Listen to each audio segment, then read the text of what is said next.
Should I hire a visa service to help me get a visit visa to the United States? Hi, I'm Jim Hacking, immigration lawyer practicing law throughout the United States out of our office here in St. Louis, Missouri. And I'm here today to talk about something that makes me very upset. I've seen it time and time again. I've seen it probably 4 times in the last 2 months. What are you talking about, Jim? Well, what I'm talking about are situations where people really want to come to the United States for a visit.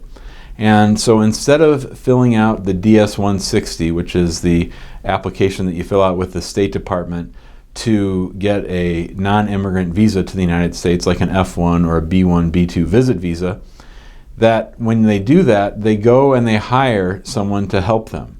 They may have been denied before, but I think around most embassies there are these companies or services. I've seen it a lot in the Middle East, I've seen it in Thailand and Burma and other places, where there are these people who hold themselves out as visa assistants or travel agents or people who help foreign nationals get visit visas to the United States. Now, if someone is a foreign national, English might not be their strongest suit. So they might have another language, most likely, that they speak, and they might not be all that familiar with the ins and outs of the English language. And the DS-160 is a very complicated form. It has only gotten more complicated, and there are tons of questions on there.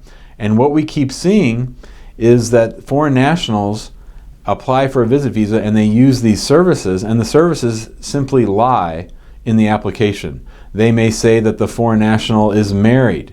They may say that the foreign national has a job. They may say that the foreign national has never been to the United States. And in the last couple months, I've seen all these things where people are now in the United States in valid status and they're applying to adjust status to that of lawful permanent resident, but they have this old visa problem wherein basically the State Department or the USCIS is going to believe that the person lied or made a misrepresentation of fact in their application to get that visit visa. And that can come back and bite you, and it can prevent you from being able to adjust your status. So you might have the strongest of marriages, you might have the most valid of marriages, but if you got into the United States on a non-immigrant visa based on information that was false, fraudulent, or misleading, then it might really cause you problems. And so we're seeing this more and more, and the USCIS is going back and they're looking for these visit visa applications, these DS-160s. And we understand why they're doing that. They want to make sure that people didn't lie when they applied to get in. And so, you know, it can be really tough to get a visit visa. The vast majority of B1, B2 visa applications are denied.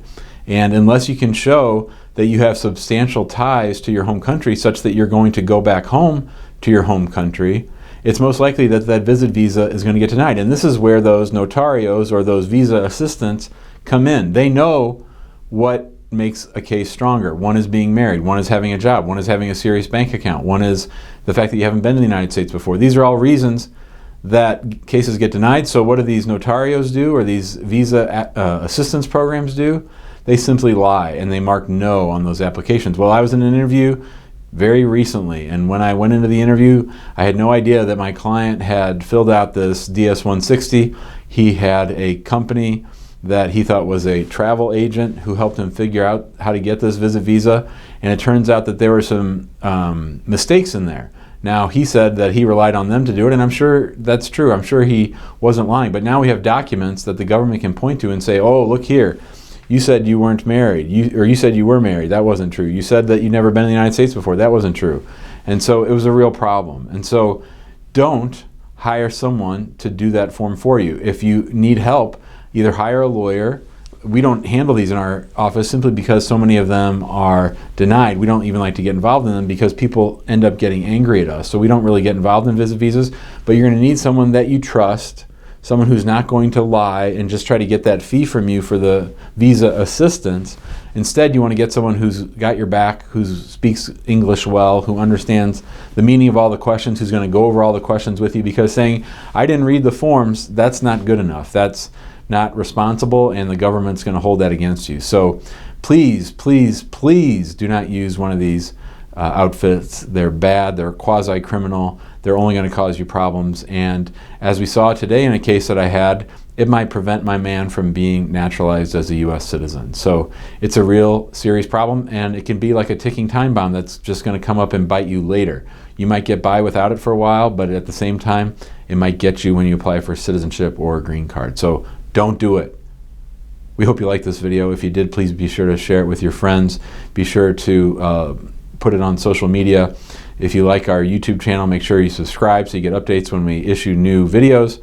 And be sure to find us in our Facebook group, which is called Immigrant Home. We'd be happy to see you there. Got a good discussion, and we'll see you next time. Thanks a lot.